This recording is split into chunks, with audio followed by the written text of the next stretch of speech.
Hi guys, this is going to be a video blog series on how I did some costume work. I got a lot of my techniques from Gordon Tarpley, the YouTube account, and I think he got a lot of his from the Stan Winston studio.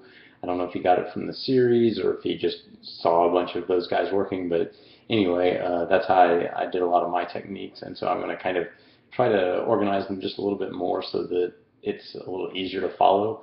And so this is going to be a series of videos I'm probably going to mash all together.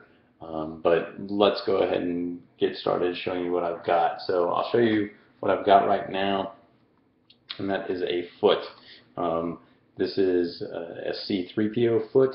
I'm just going to be testing out the techniques at the time of this shooting. I do not know if I'm ever going to get a full costume done, but I'm going to start with this. As you can see, this is just plastic. I ordered it from TK409, the website. It actually links to a bunch of people that you can email and get stuff, and one of the guys there, I basically ordered a set of feet. You can see here, not real fancy, just vacuum formed. Real good. Basically what I've done to these so far is I've cut off the base with a Dremel. So these both had, kind of the vacuum formed parts there.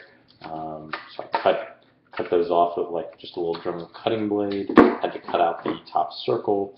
Not sure if I'm going to do some more with that. Then I sanded them down with a grinder on the Dremel, and then sanded them with this is 230, I think, just some scrap 230, yeah, and then went back over those edges with 320. We just kind of went around all the edges, smoothing it out so it's nice and smooth. Then what Gordon talked about is basically roughing it up with a standard Scotch-Brite Brillo pad that you can see there. And then after that, I sprayed it with I used Valspar all-purpose primer, but probably automotive primer, maybe self-etching primer. I'm not sure which one would be better.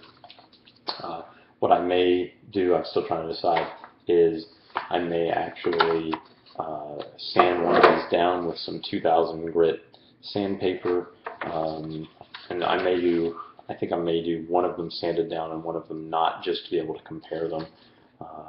So then we'll be able to kind of go to the next step from there.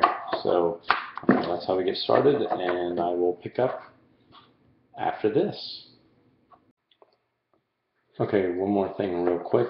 I did one more thing. I sanded the primer with a 2000 grit. You can see it's on this one here. This one is not sanded, and this one is. You can see, it's probably hard to see, but you can see it's a little more reflective there in the light. I'm getting some good reflections off the top of it, whereas with this one you'll see you don't. I don't know how important it is for the primer to be this way, so I'm just going to do one foot and then I can compare them. And so this one's sanded. One thing I didn't mention is pretty much anytime you sand the plastic, I'm not going to say it, but you'll want to rinse it off and wipe it down with like just a paper towel to dry it off after you sand it. So after I sanded this, I rinsed all the little residue off, because you wouldn't want to paint it with that, because that will just leave more flakes on there. Probably obvious to most people, but I did want to mention it just in case. Thanks.